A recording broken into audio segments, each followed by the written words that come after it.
Good morning. Suspended animation.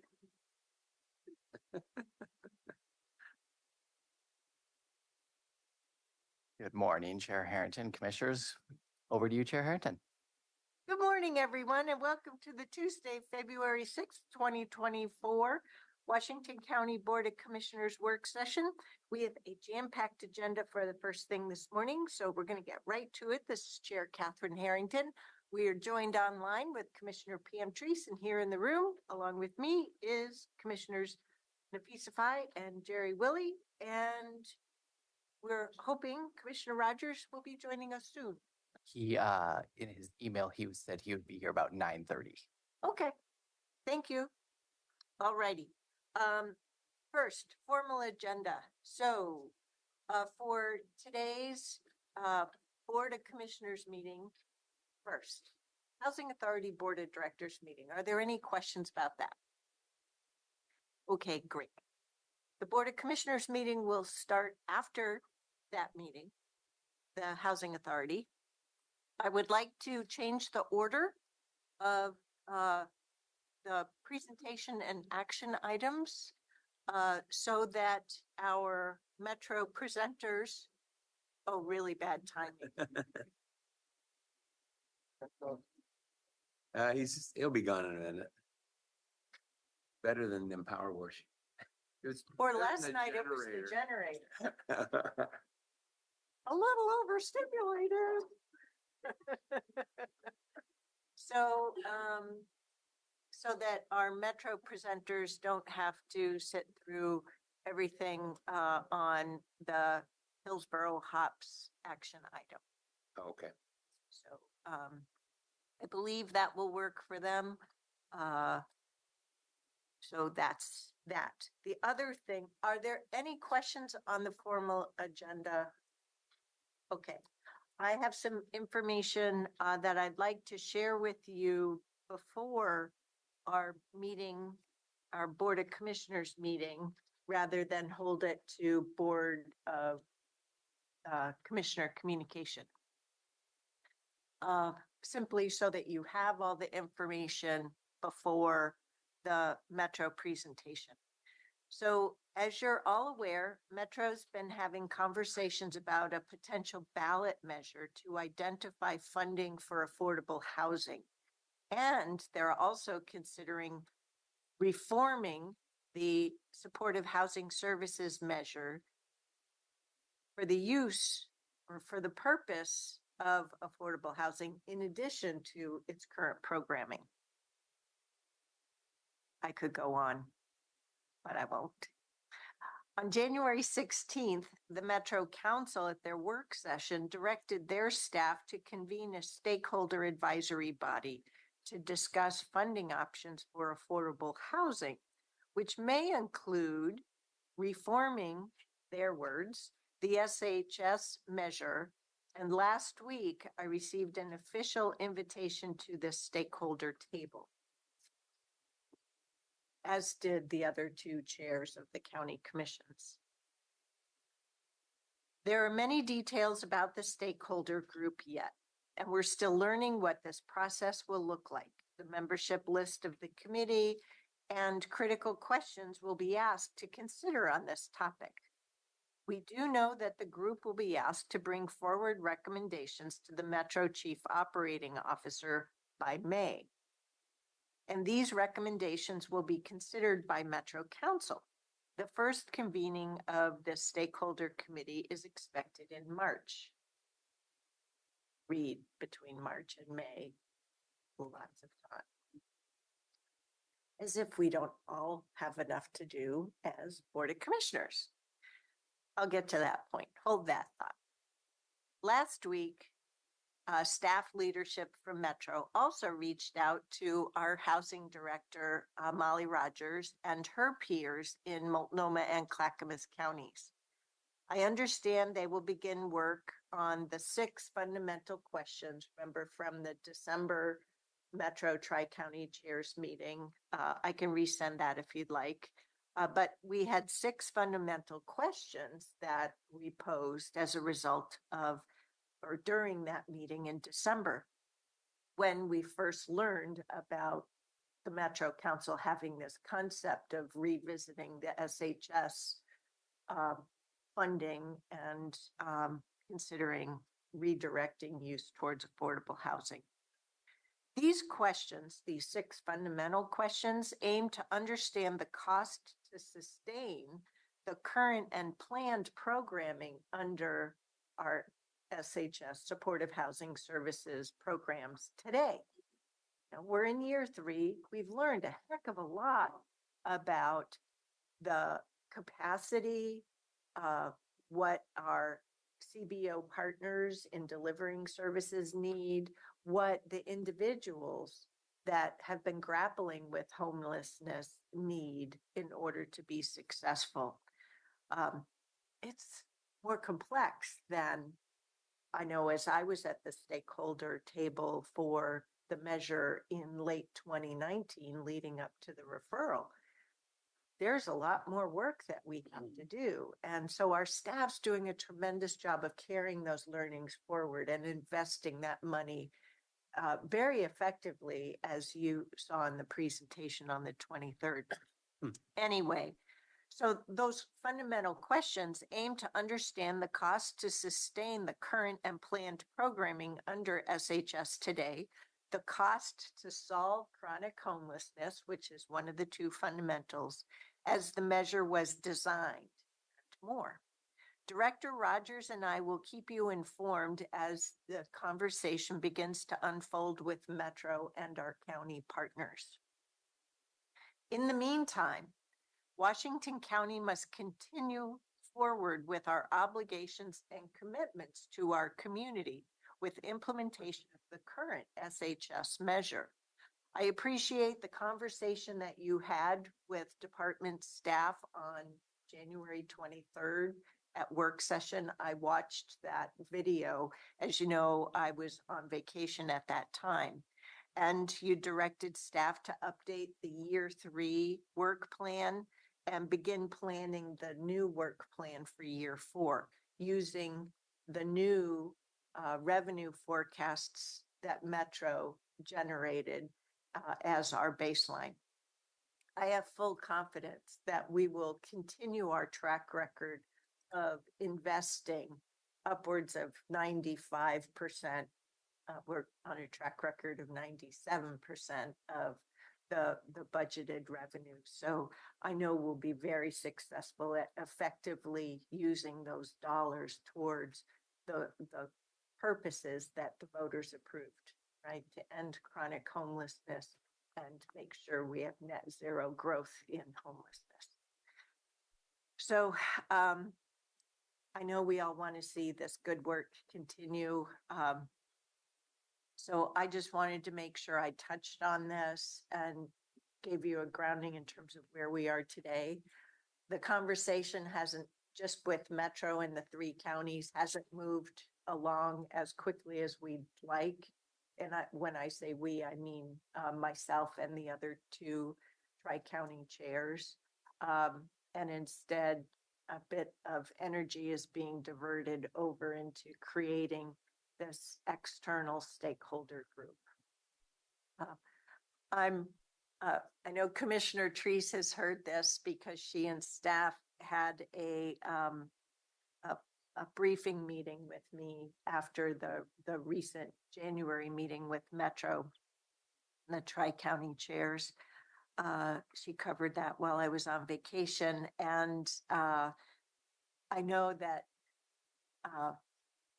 we really need to make sure that the tri-county chairs are at the table, at this external table.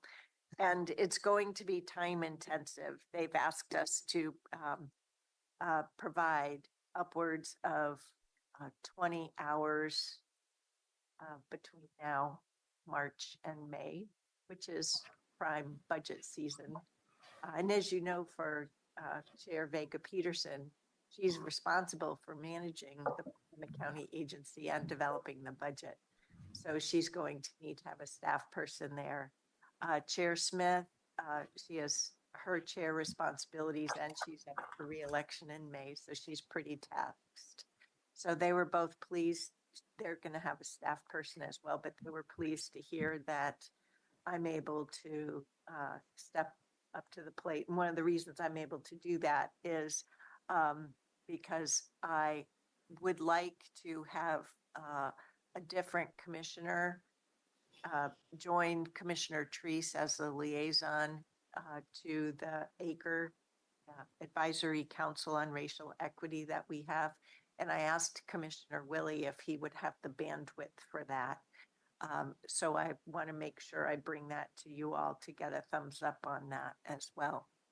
Let me pause there for a minute because my purpose in doing all this was to make sure that you have the latest and greatest in terms of where things stand with the stakeholder group before we have the Metro presentation on the affordable housing bond and their positioning that they should take a look at repurposing revenue away from homelessness and towards affordable housing.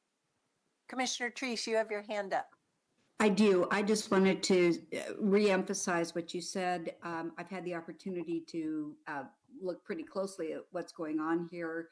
And I just want to say thank you for your commitment to taking this on. I know it's going to be a crunch during this time period, but this is really important. And I appreciate your position as far as protecting what our interests are and our ability to move forward with the SHS work that we're doing. So thank you. And my hand's up to help in any way.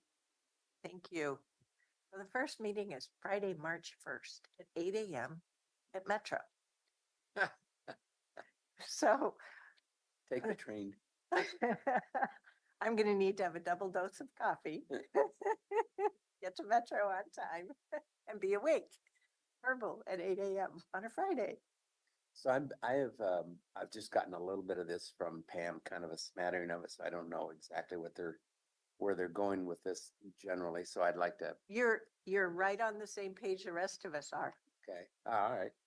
You made a comment in your comments just a few minutes ago, as the measure was designed. And see, the first thing that came to my mind, Pam, I think, was showing me the 6 questions last week or 2 weeks ago. And so the first question came to my mind was, well, if we change it, don't we have to go back out to the voters? And evidently, we don't. So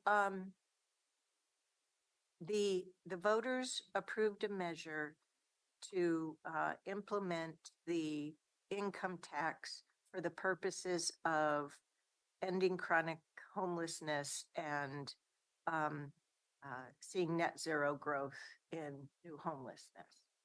What Metro has positioned is, since they have a new forecast based upon the 2 years of actuals of the revenue generation. So with having the accurate, I guess, for better, the real data from the state of Oregon, they've increased their forecast. And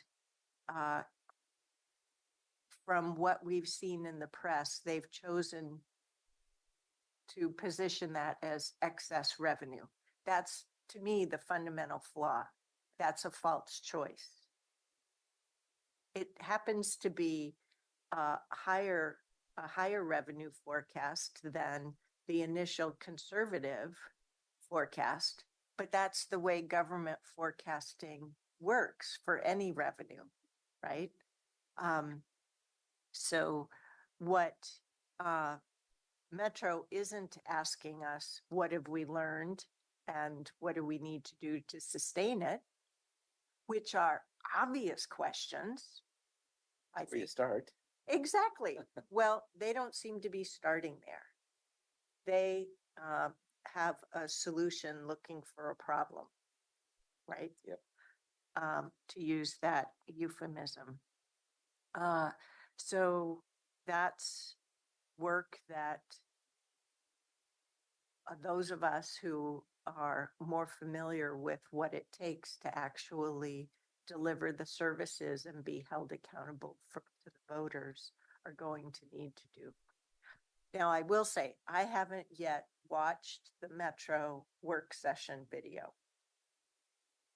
I've only read articles that covered that work session, so I may be a bit overly critical. I was pleased to read that Metro Council President Peterson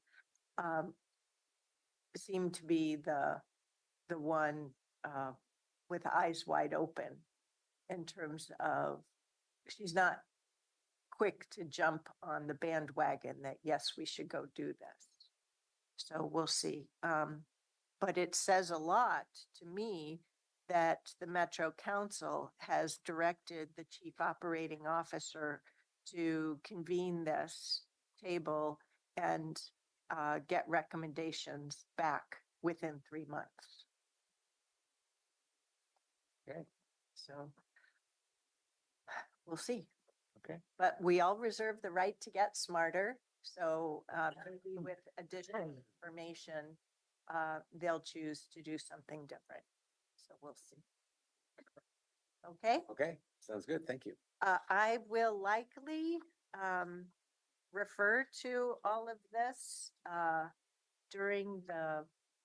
after the board presentation as a means to remind them of our request to work in partnership. Okay. So that's where that is. Okay. But as usual, lines of communication are totally open. If you can't catch me, catch Molly. Okay. Do that. Thank you, Molly.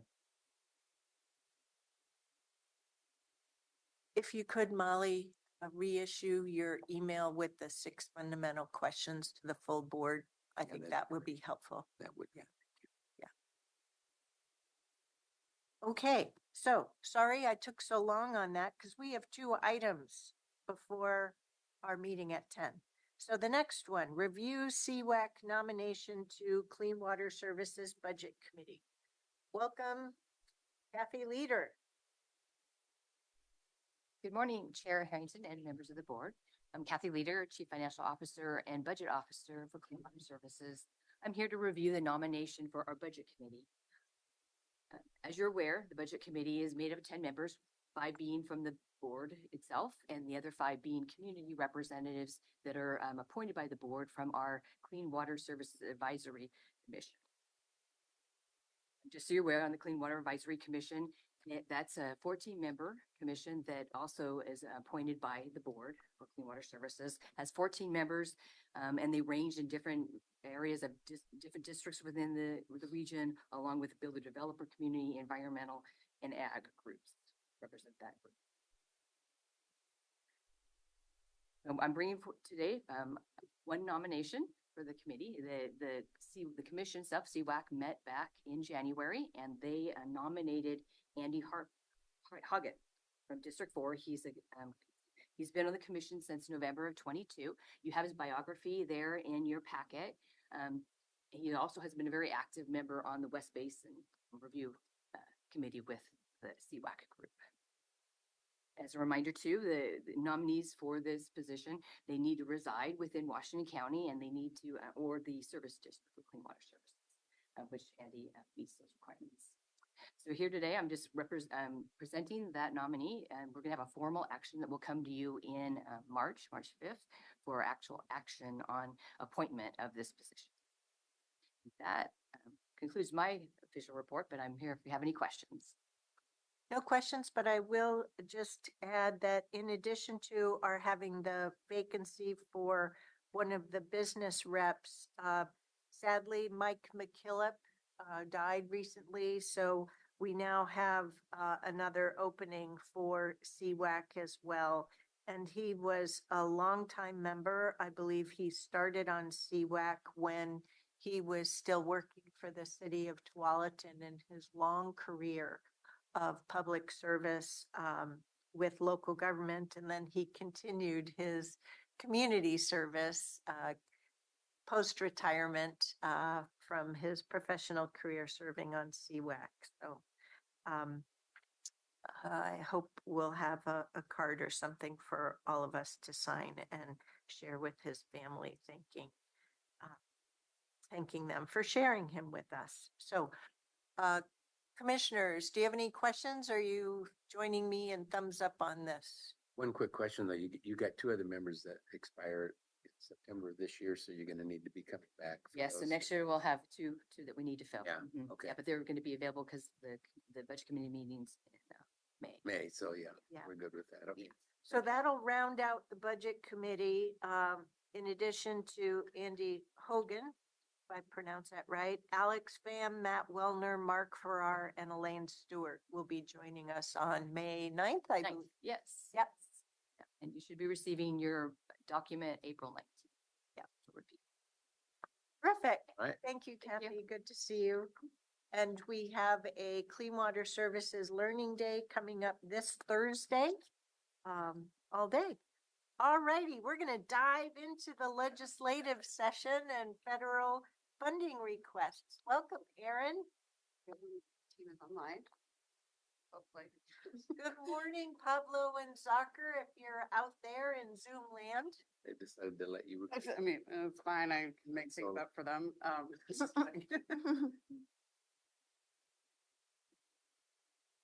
Hot and heavy in Salem. So. And we have your presentation. Yep. We'll go ahead and get started and. probably- There's Zucker. Yep. Yeah, I thought. We'll get started and I will cover where needed. So thank you all and quick message. So as you know, the legislative session started yesterday. So we are jam-packed full of fun and new interesting things on our calendar. We are harassing our staff to give us subject matter expert reviews. General counsel's office is very busy telling us all the reasons why ideas are bad or good. And we really appreciate the work of the staff here at Washington County because this is other duties assigned that really can add a lot of work to their plate if really clever ideas pop up. So we appreciate all of the work and coordination in that one Washington County approach that the government relations team tries to bring to the legislative session. So today we're just going to do a quick review of what's happened so far and what we're seeing in the next couple of weeks, because what's happened so far is one day, which felt like 1 week. And then after we talk about the legislative session, we'll just quickly talk about congressionally directed funding application potentials for Washington County, and then do a quick review of the proposed frameworks for your consideration and update or whatever it is you would like to see changed or approval through a thumbs up process. So the policy questions are dependent upon the section that we're in, and we'll remind you of those policy questions as we go through. But right now with the legislative session, we are always asking you, what more do you need to know and what directions do you have for us? So 280 bills. See those daffodils? That's what we're looking forward to. Yes. I like to bring this picture at the beginning of session because it's hopeful, and by the end, I find the one with the rain. But there have been 280 bills introduced this session as of the day they dropped. No new bills have been dropped in the last 24 hours, which is just exciting for me. And we are working our way through them as they get scheduled and bringing that information to you. So instead of creating slides for everything, because we had no idea what they needed to say, we just created one slide to cover some of the big hot ticket items for you. So I'm going to turn to my colleagues to talk substance use disorder and measure 110. Good morning, commissioners. It was a very busy day yesterday, as one might imagine. I agree with Erin's assessment that it felt like a week. Many staff in the building were commenting that they're already exhausted. So here we go. I wanted to provide an update on House Bill 4002. So late yesterday, an amendment dropped, the -1 that was relying upon a bunch of feedback that a bunch of different entities offered. We're still vetting to see what the changes are. So we'll be coming back, I think, probably via the GR memo to examine what those changes are in the amendment. When it comes to the CAT, everything is dependent upon the forecast, which is due to come out tomorrow. So I think once the forecast is made, we will start to see a potential funding package around SUD, substance use disorder treatment facilities, to be announced soon thereafter. At this time, that's where everything is. Everything is just kind of floating in whatever the fiscal environment is. And so outside of that, I don't have anything else to add. Could you just touch real briefly on the behavioral health workforce bill? Or Yeah, happy to, Chair. So there's actually a couple in the atmosphere, so to speak. There's a Senator Golden bill. I can't recall the bill number at the moment, but this is essentially would provide scholarships for a set number of universities, I think including Portland State. So that bill is existing, and the co-chairs of the Joint Committee on Addiction and Community Safety have pointed to that as one of the important bills. There's another bill. It's kind of termed the United We Heal bill. It creates a safety plan for behavioral health facilities to implement. And also it has money in there for peer support training programs. And I talked to you about that bill when I came before the commissioners. Yep. We were also asking for $10 million for behavioral health retention and recruitment. So when we saw the initial package come out on House Bill 4002, and we didn't see a workforce component, we put in an ask to Senator Lever's office and others to uplift the workforce needs of the counties. So we're making that ask jointly with the Association of Community Mental Health Programs. There's kind of a one-pager information at the moment that should get finalized today. So that's the ask that we're making. And I'll say that's just a stopgap measure.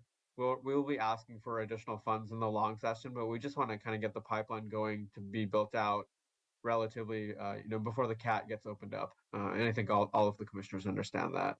From all of the, yes, go ahead. So I wasn't, I should have been more direct in my question.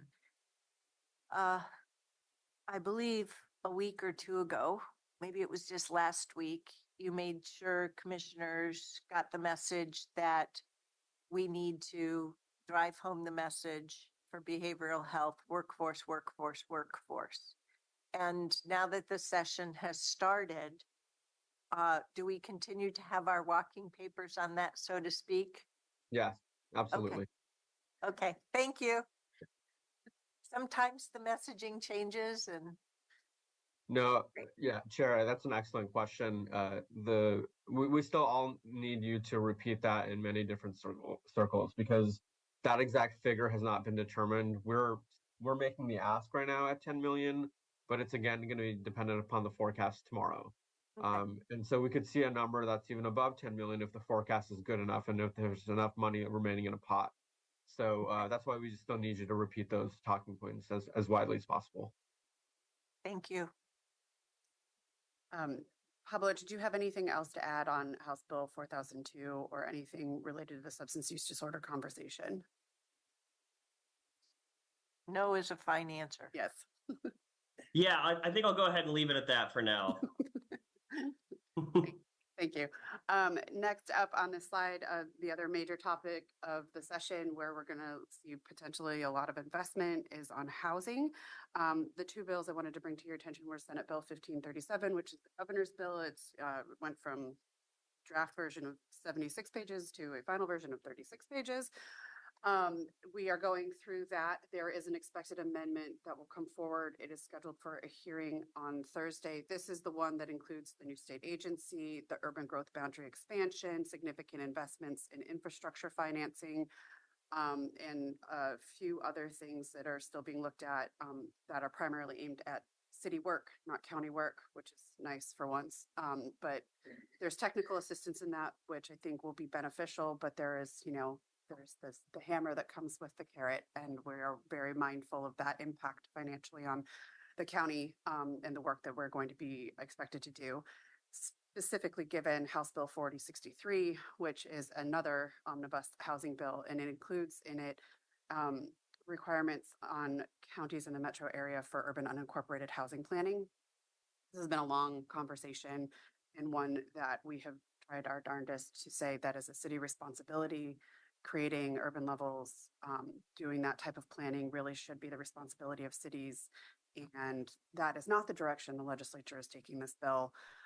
So we have worked to make sure that we can preserve our agreements with the cities so that where we have reached those agreements or can reach those agreements, they can continue to do the housing planning in those urban unincorporated areas. But this is where the housing needs analysis that will come from the state and divvy up housing responsibilities to the cities will now also include the urban unincorporated areas in the metro region and hold us accountable for housing production strategies. So that is additional work. They are trying to offset that cost, but offset is not pay for, and that is a concern for an underfunded mandate at best or an unfunded mandate at worst. There is technical assistance that's supposed to come with that. So we will continue to put that message out there that please stop making us do new things with no money. That's not the way good housing planning goes. Well, we know Mhm. already that we will be laggards in this regard. And I want Ms. Angie to make sure that our staff knows that that is not in any way a reflection on their professionalism to deliver on the work. But we do not have the tools in our disposal to ask them to do something more with nothing. So, And just to make sure, did I hear you say that there's a focus on unincorporated areas? The requirements already exist for the cities based on legislation that passed in the last session. They said cities have to do the following related to their housing production strategies after they receive. Basically, the state is going to now allocate how many housing units we should be incentivizing or somehow getting developed and planned for. And they left the urban unincorporated areas of the metro counties out of that bill so that an interim conversation could take place about really whose responsibility that should be. So the cities already have this requirement in the law. We are now being added to the mix, which is a really fun moment to be. one thing that will help, at least me as a member of 5, is understanding what the deadline is for cities. I or will what have to. factors go into starting the clock for that deadline. The primary trigger, this much I remember, but I'll get more details out to the board. But the primary thing that will start the requirement is when the state does its housing needs analysis, and then Metro does its additional work and then sends that back to the state. And then the state will say, based on all of this information, these are the expectations for you as a city or you as an urban unincorporated area for the number of units you should be seeing developed to meet the housing needs. So there's a few things, and that cycle of housing needs analysis by the state will pick up, but it is still tied to the Metro process of their review. So all of that will be what sets these steps in motion. Yeah, thank you. Mhm. Good morning, Commissioner Rogers, just for the record. So those are the big issues in housing. There are other bills related to delays for SDCs where the state will carry the risk, which is a nice positive step in the right direction. We're still not sure how effective the program will be. And a lot of looks at investment and various other solutions to housing needs. And we are following them all and hopefully seeing more resources that are made available for the development of housing here in the metro region. And if there's no other questions on housing, I'll turn it back to Pablo to talk about. Please. Aaron, last governor's housing bill was a House bill, and now it's a Senate bill. What's The decision was made at levels that are in the governor's office. We just started on the Senate side, so it's because the governor can ask a committee to put it in for them. So she opted for the Senate side first because the House has other big bills to look at. So it's just their choice. okay? Thank you. Then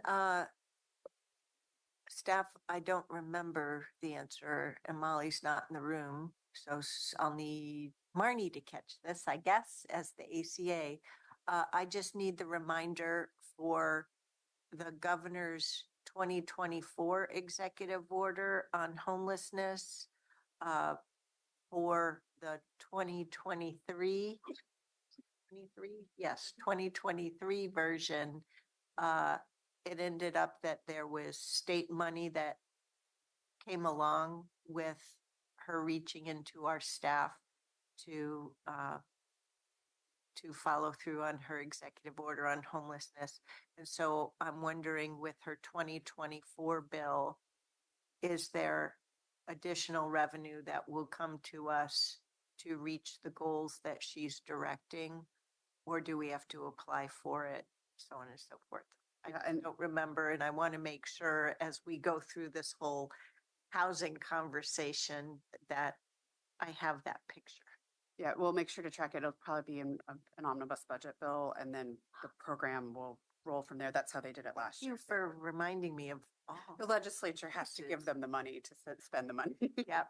Yeah. Thank So, no further questions on housing. I'll turn it over to the court. I don't have a housing question, but it's not, so I have Let's a go through different the question, but court. we can wait. Yeah, court first, and then we'll get to the remaining questions on the legislative issues. Court, Pablo, it's over to Great. you.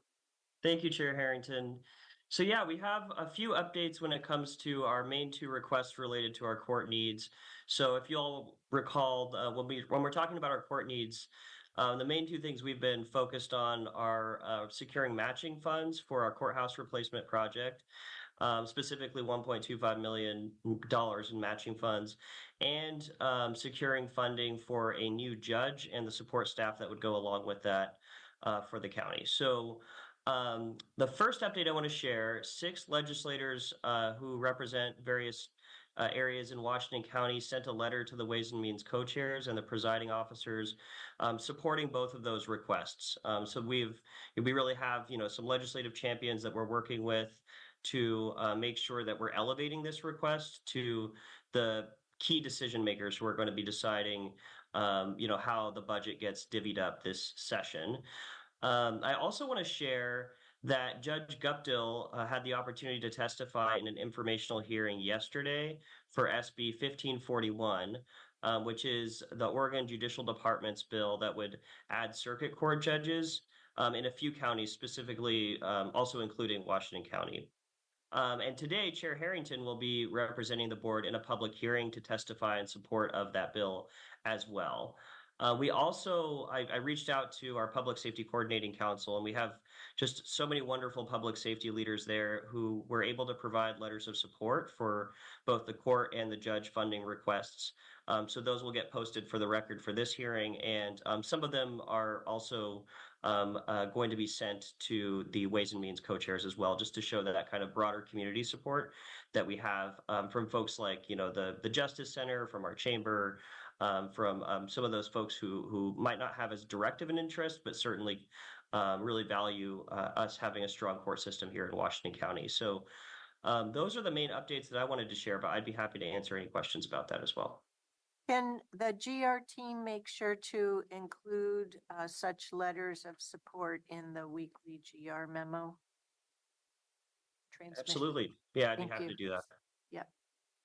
And Judge Guptill yesterday was Monday, swore in a new judge filling a vacancy from a retired judge. And I'm sorry, I can't remember the gentleman's name at the very moment, but yes, it's good to have that filled. Yeah. Okay, any other questions on court or any other legislative state ledge items? I just want to You had something a second ago. Oh, no, it has nothing to do with housing or. anything related to legislative session. Now is the time to ask. Oh, No, we're it's going to okay. move on. Okay.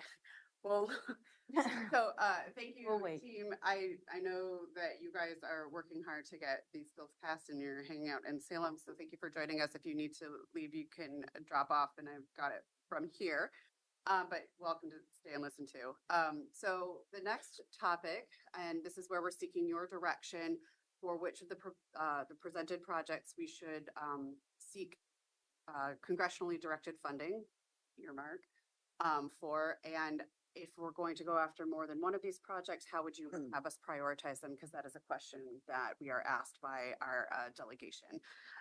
Just as a reminder, these are the steps that we've taken so far on these projects.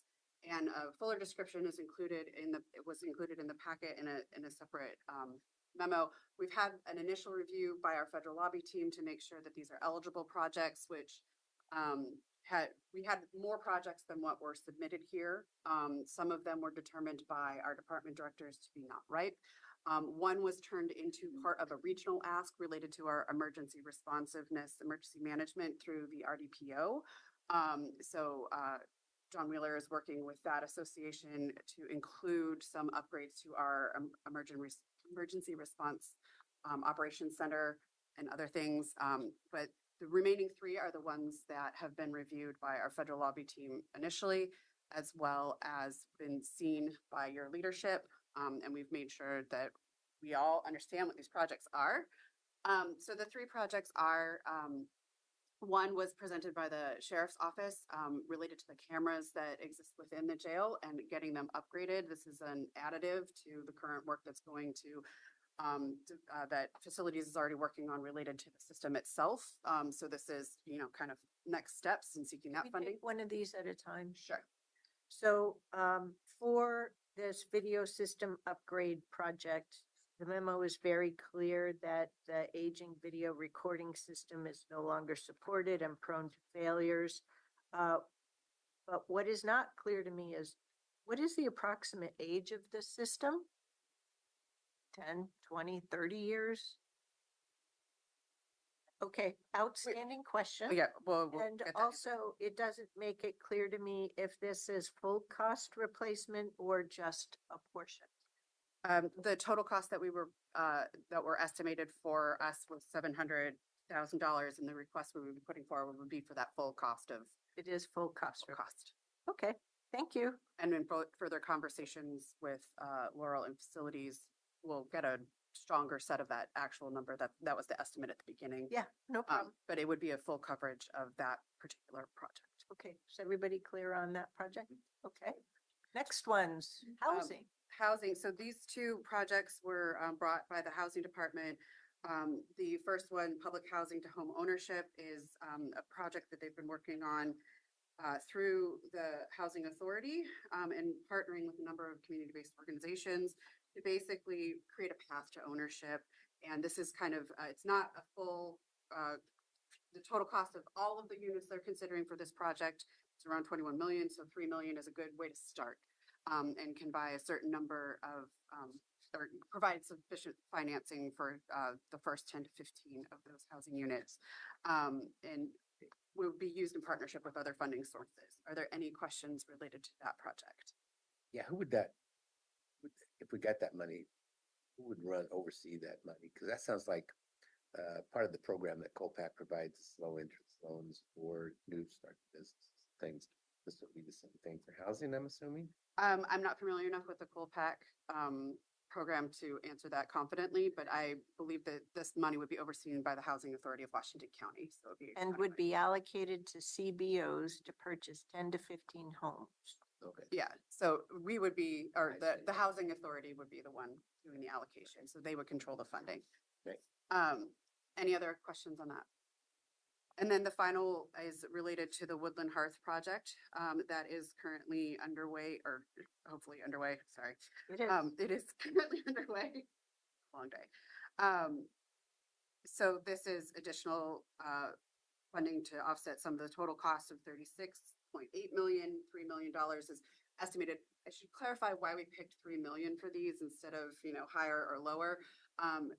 From the research that we've seen, or that the Van Scoik Associates have done for us, there is a level at which the federal government seems to be willing to put earmarks on things, and the high end is around $5 million, but it's very, very, very rare to get $5 million. Clackamas County has received $5 million for a housing project, but 3 is more in line with the types of directed funding allocations that are placed into the federal bills. Some are much lower. You've seen our success rate. It varies greatly from asking for 2 million and receiving less than $1 million to Yeah, we've never received a full request except for the cap. So that's why 3 million on these two requests as opposed to a higher number. But it gets further funding into the pipeline. Any questions about the Woodland Hearth project? Since we have different sources of funding, I can't remember the name of I think it's the SEPA project as well in Tualatin. So at first, when I read this memo, I was confusing the two, but this is not that, but I can't remember the name of that one. Planbeck Gardens, thank you. That's supposed to be construction start in 2026 or finish. Anyway, this Woodland Hearth is not an affordable housing bond, is not receiving funding from the affordable housing bond, right? Yeah, it's not in the explanation. So, okay, great. Thank you. I'm glad my phone of friends are here. So I just have one, I'll kick off questions here. So the ones that we asked for previously, I really appreciate that the memo included this table. The ones that are pending, so it moved from the appropriate House of Congress into the other house. But so does that mean these pending ones are still on a list somewhere? Yes. Okay. So essentially what has happened is they are in negotiations about what every single bill that has an appropriation looks like, what that top line number is, and the lists have not been modified at this point in time. There's always danger of negotiations leading to modifications, but they're just waiting for the finalization of the appropriations process, which is expected hopefully in March. It was supposed to be February, but you know. Got it. I just worked. I'm tracking. So we expect that those dollars will come out of the process at the end of the day. The other thing that I will say is in conversations with a few of the local staff for our delegation, these housing projects sound more enticing to them. Not that I'm tipping your scales in any way, any direction, but we can ask for all three. Just want to set some expectations there. The other piece that we don't know still is on the House side, which appropriations bills will be told, sorry, no more earmarking on the House side, which will limit the number of folks that can make the requests for us.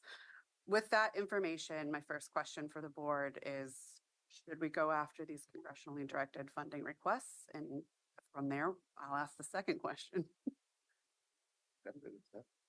So, yeah, we should go for all three. Okay. In terms of priority, I'll make a table. How's that?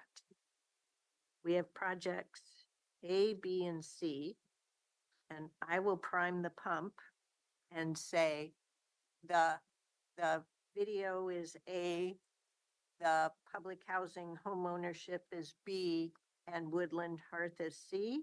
And my priority would be video is 1, Woodland Hearth is 2, and public housing homeownership is 3. Who wants to go next? Go ahead, Commissioner Fye. I would say home ownership, public housing and then the video. Okie dokie. Who's next? Just because she asked. We're required to, when we put in multiple earmarks, the delegation requires us to tell them what our highest priority is. And in your opinion, which, because they're coming from different fund sources, which fund sources are likely to be obtained? Or do you know?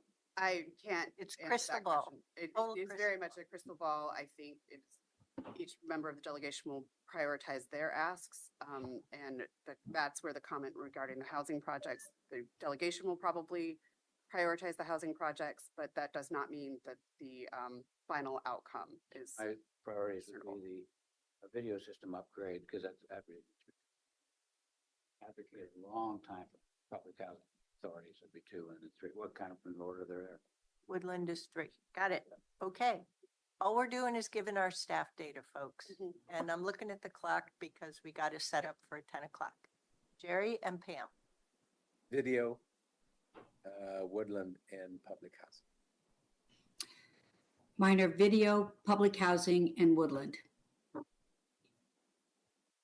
I will take it from there. And numbering. I did get clarification from Marnie that woodland is, which, sorry. Hurry it up, please. Okay, sorry.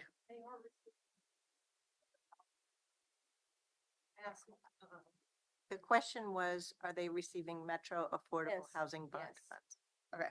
And I asked Molly for more information, but they are receiving some. Thank you very much. So the final, hopefully fast section is review of that. We made the change that was requested at the last board meeting, so I'm here to seek your thumbs up on using the housing framework that was proposed that covers our LUT work, our housing work. So the they change- did what you asked them to do on January 23rd. You still thumbs up on that? Good to go. We will make it pretty and we will move on. The final one is the transportation. This is bringing it back from last year. Focus on two main objectives with defining how those objectives are met as part of the framework. Happy to take comments. It's not as urgent as the housing one, which is going to influence how I talk about housing in like an hour. So we can come back to this at a future meeting, but I wanted to make sure that I captured any comments you had now, but given timing, we can move forward if that is preference for the board and take feedback. Board members have anything more than just what you had the opportunity to read in the document and see summarized on the slide? Okay. The only thing I wanted to mention on the housing one is the phrase middle housing is never used. And that is worth reminding our state ledge partners, because that's the phraseology they put in prior bills in terms of requiring all of us to adopt middle housing. So, for example, where you have enhance in the objective coordination between all levels of enhance current locally developed programs with new affordable housing production strategies, you know, we're still implementing middle housing, for example, but we need to remind them. Okay. With that, thank you for your time. I believe we are good to Good go. quick recap. Keep sprinting Yeah, in this 6-week short session. we will be back in 2 weeks and then we will be back at the end of the month. This is what the legislature is doing. Thank you for your time. Okay, great. So we will be convening at 5 past 10 for the Housing Authority Board of Directors in order to give our staff and ourselves time to set up. Thank you.